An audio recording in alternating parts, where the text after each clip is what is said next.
घर का बंटवारा। ये कहानी है सोमनगर के राकेश व उसके परिवार की। उसके परिवार में उसके 4 बेटे व बहुएं व उसकी पत्नी कमला थी। राकेश के सबसे छोटे बेटे अक्षय की शादी थी।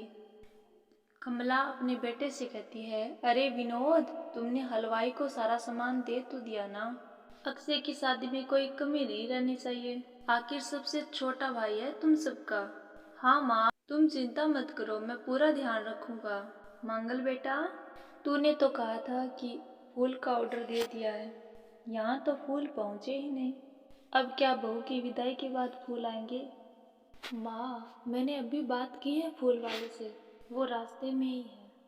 आप किशोर भैया को क्यों नहीं कहती कुछ करने को? किशोर पहले ही मेरे बताए काम कर रहा है।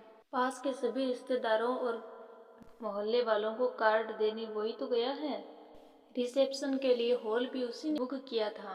टेंट कुर्सी वालों को भी तो वही तो देख रहा है। मंगल बोला, पर कई मोहल्ले वाले हमारे भरे पूरे परिवार से जलते भी तो है, उन्हें बुलाने की क्या आवश्यकता थी? बेटा, शादी ब्याह में तो बुलाना ही पड़ता है, नहीं तो लोग क्या कहेंगे। तभी कमला के पोते खेलते खेलते वहाँ आते हैं और कहते हैं, दादी दादी देखो ना, ये हलवाई हमें लड्डू नहीं दे रहे हैं, आप इनको डांटो ना। कमला बोली, अरे चैन सुख दे देना बच्चों को लड्डू, क्यों तंग कर रहा है उन्हें? हलवाई बोला, देवी जी, मैं मना क्यों कर रहा हूँ इन्हें, पर लड्डू बनते ही बच्चे उठा उठा कर खा लेते हैं। मैं तो इन्हें थाल में रखकर परोस भी नहीं पा रहा। भागो, अब कोल्ड ड्रिंक पीने चलते हैं। ये कहकर बच्चे वहाँ से चले जाते हैं। जैसा कि आप देख रहे हैं, आज इस घर में सबसे छोटे बेटे अक्षय की शादी है। घर में खूब चहल पहल है। राकेश की बीवी कमला को फुर्सत ही नहीं है कामों से। लेकिन राकेश और घर के बाकी लोग कहाँ हैं? आइए देखते हैं। कमला तभी राकेश के पास जाती है और कहती है, ए जी, आप यहाँ बैठकर गाने सुन रहे हो और घर में अभी तक इतने काम बचे हैं करने को। तभी राकेश बोला, अरे भाई, मेरे सबसे छोटे बेटे की शादी है, इसके बाद मैं चिंता मुक्त तो हो ही जाऊंगा। और फिर घर में तुम हो, बेटे बहू हैं, तुम लोगों के होते हुए मैं क्यों काम करूं? मैं तो शान से बेटे की शादी में जाऊंगा तैयार होकर। अरे ठीक है, आप आराम ही कीजिए, एक बार अक्षय की बीवी आ जाए फिर मैं भी आराम करूंगी और मेरी चारों बहुएं घर की जिम्मेदारी संभाल लेगी। इतना कहकर कमला वापस अपने काम में लग जाती है। कमला बोली, बेटा अक्षय, तुम अभी तक तैयार नहीं हुआ, किससे बातें कर रहा है फोन पर? तैयार कैसे हूँ? सैलून जाने से तो आपने मना किया है क्योंकि मुझे हल्दी लग चुकी है। भाभियों को देखो, सुबह से पार्लर में है। अक्षय की शादी हो जाती है और नंदिता बहू बनकर घर आ जाती है। लेकिन इस घर की खुशियों को मानो किसी की नज़र लग चुकी थी। नंदिता के घर में आने के बाद आए दिन घर की शांति भंग हो जाती। अपने माँ बाप की इकलौती बेटी को इतने बड़े परिवार की जिम्मेदारी कहाँ संभालनी थी। नंदिता अक्षय से बोली, अभी देखो ना, मेरे हाथों की मेहंदी भी नहीं उतरी है और तुम्हारी माँ ने मुझे अभी घर के कामों में लगा दिया है। मैंने सोचा था कि घर की सबसे छोटी बहू होने के कारण मुझे सब पलकों पर बिठाकर रखेंगे, पर यहाँ तो पलक झपकने की भी फुर्सत नहीं मिलती।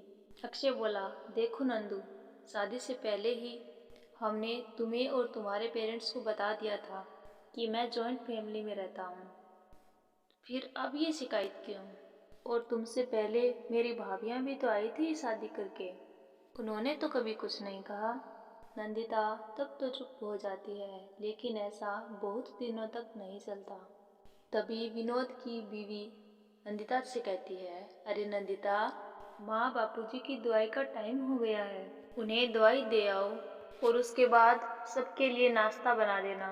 नंदिता बोली, अरे भाभी, मैं तो अपना अभी फेवरेट सीरियल देख रही हूँ, प्लीज़ मेरी जगह आप कर लो ना ये काम।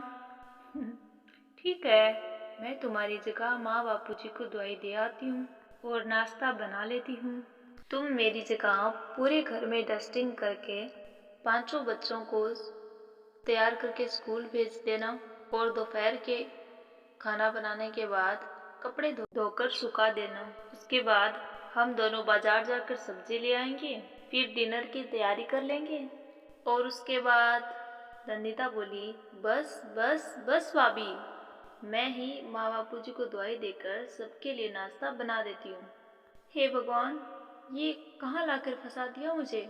मेरे घर में तो गिनती की 8 रोटियां और 2 सब्जी बनती थी और नाश्ता निपट जाता था, और यहाँ तो रोटियों का ढेर और सब्जियां बड़े बड़े पतीलों में बनानी पड़ती है। नाश्ता बनते बनते लंच का टाइम हो जाता है और लंच बनते बनते डिनर का। नंदिता अक्षय से कहती है, अक्षय, तुम्हारे परिवार का नखरा उठाने की और ताकत नहीं बची मुझ में, और अब मैं नहीं सह सकती ये सब। अरे तो क्या चाहती हो तुम? नंदिता बोली, मुझे अलग रहना है बस। अक्षय बोला, ठीक है, हम कल ही शिफ्ट हो जाएंगे किराए के मकान में। नंदिता बोली, इतना बड़ा घर होने के बावजूद हम किराए के मकान में क्यों रहेंगे? घर में ही दीवार खड़ी करो अपने हिस्से की आगे। घर के साथ साथ घर की खुशियों में भी दीवार खिंच जाती है। ऐसे ही कई महीने बीत जाते हैं और नंदिता माँ बन जाती है। बच्चे के आने से अक्षय के कंधों पर खर्चों का बोझ आ जाता है। अक्षय का बोझ कम करने के लिए नंदिता भी पार्ट टाइम जॉब कर लेती है। इससे उसके कंधों पर नौकरी, घर व बच्चे की जिम्मेदारी बढ़ जाती है। अक्षय बोला, नंदिता, ये क्या है? तुमने घर भी ठीक से साफ नहीं किया, ना ही मेरे कपड़े धुले हैं। चिंटू के बाल भी कटवाने जाना था, देखो उसके बाल कितने बढ़ गए हैं। और तुम करती क्या हो पूरे दिन? नंदिता बोली, मैं करती क्या हूँ? तुम्हारा नाश्ता और लंच बनाने के बाद चिंटू को डी के सेंटर पर छोड़ने जाती हूँ और फिर ऑफिस जाती हूँ। पूरा दिन काम करके आने के बाद बिना आराम किए बाजार से सब्जी लाती हूँ। घर आकर खाना बनाती हूँ, चिंटू को देखती हूँ, और क्या करूँ मैं? अक्षय बोला, तो किसने कहा था सर पे इतना काम लेने को? मत जाओ ऑफिस। ऑफिस जाए बिना घर के खर्चे कैसे पूरे होंगे? चिंटू के डी केयर का खर्च, उसके लिए बेबी फूड का खर्च, प्रेस वाले का खर्च, ये सब तुम्हारी सैलरी से होता नहीं है। अक्षय बोला, अगर परिवार से अलग नहीं होती तो इतनी मुसीबतें नहीं उठानी पड़ती। तुम्हें परिवार के साथ काम करने में दिक्कत थी, लेकिन काम तो अभी भी बहुत है तुम्हारे सर पर। चिंटू को भी डी केयर भेजने की जरूरत नहीं पड़ती। उसे गोद में खिलाने दादा दादी और सभी बड़े होते हैं। उसके साथ खेलने के लिए उसके भाई बहन भी होते।